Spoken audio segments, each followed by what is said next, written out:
Hi friends, मैं Gaurav Sharma HR defence classes में आपका फिर से स्वागत करता हूं।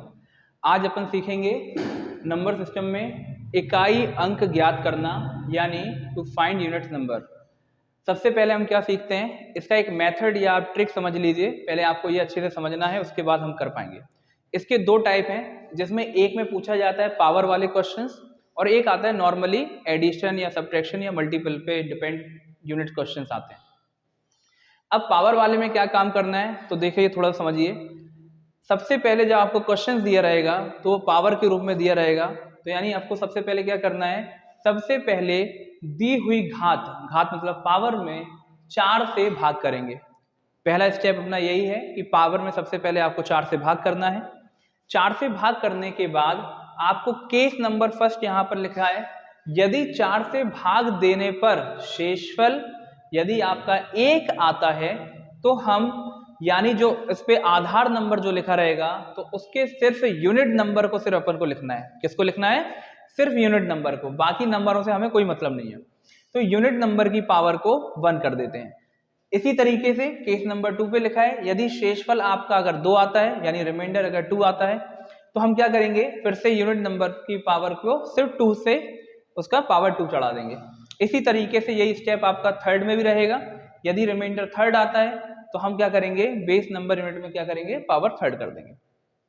एंड लास्ट इसमें केस रहेगा, कह रहा है यदि शेषफल 0 हो। अब 0 का मतलब ये होता है कि हम जब 4 से डिवाइड कर रहे हैं तो इसका मतलब 4 से कंप्लीटली डिवाइड हो जाए, यानी वो नंबर जो कंप्लीटली डिवाइड हो जाए। तो इसका मतलब जब पावर कुछ भी ना हो या हम बोले 4 से कंप्लीटली डिवाइड हो जाए यानी विभाजित हो जाए, तो उस बेस नंबर पे हम क्या करेंगे, पावर 4 कर देंगे। ठीक है, तो ये आपके एक मेथड है और इसी मेथड से हम यूनिट नंबर बहुत ही आसानी से निकालेंगे। तो चलिए देखते हैं आगे क्वेश्चन किस तरीके से इसको अपन निकालते हैं। चलिए तो देखते हैं। अभी आपको एक ट्रिक लिखवाई थी कि सबसे पहला काम अपना क्या है, पावर में 4 से भाग देते हैं। तो हम अगर 215 में 4 से भाग देते हैं तो हम देखते हैं कि इसमें आपको रिमाइंडर बताना है, रिमाइंडर कितना बचेगा यानी शेषफल। तो हम देखते हैं भाई 4 पंचे होता है 20, तो 20 और एक इधर पे आपकी कैरी चलेगी यानी 15। अब 4 तिया होता है 12, तो इसका मतलब है आपके पास रिमाइंडर बच रहा है कितना, 3। तो ये अपना स्टेप फर्स्ट था। अब जैसे ही हमने देखा रिमाइंडर 3 आया तो हमने अभी जस्ट आपको बताया कि जो रिमाइंडर आए यूनिट नंबर पे उतनी ही पावर आप चढ़ा दो। तो 2 की पावर हो जाएगी 3 और 2 की पावर 3 का मतलब होता है 8। तो अभी ये इधर पे अपना आंसर आ गया 8। ठीक, सेकंड क्वेश्चन ऐसी देखिए। अब यहाँ पर यूनिट नंबर है आपका 3, तो हमें बाकी के नंबर से कोई लेना देना नहीं है, हम सिर्फ 3 पे गौर करेंगे। और यहाँ पर आप देखेंगे आपको पावर में 4 से भाग देना है, तो 410 में अगर हम 4 से भाग देखते हैं तो हम देखते हैं 4 एकम 4, तो यहाँ पर ये चला गया, फिर इधर पे 10 है तो इसका मतलब है 4 दूनी 8, यानी रिमाइंडर यहाँ पर बच रहा है आपका 2। तो रिमाइंडर यहाँ पर 2 बचा। फिर से बड़ी सिंपल सी ट्रिक आ गई कि सिर्फ बेस नंबर यानी यूनिट नंबर आपने लिखा और उसकी पावर कर दी 2 और यहाँ पर आपका आंसर आ गया 9। तो ये आपने देखा बड़ी आसानी से, कितनी आसानी से हमने इसको निकाला कि जब भी जो भी पावर आए 4 से भाग दीजिए और यूनिट नंबर पे सीधे पावर से मल्टीप्लाई। Thank you. चलिए देखते हैं फ्रेंड्स, एक इधर पे ये भी ट्रिक है। यदि आधार का इकाई अंक 0, 1, 5, 6 हो तो हम कहते हैं कि घात अगर कुछ भी आए, घात अगर यानी पावर कुछ भी हो, तो जो इसमें इकाई अंक होता है अगर वो 0, 1, 5, 6 कुछ भी आता है तो हमें इसे फिर पावर में 4 से भाग नहीं देना है।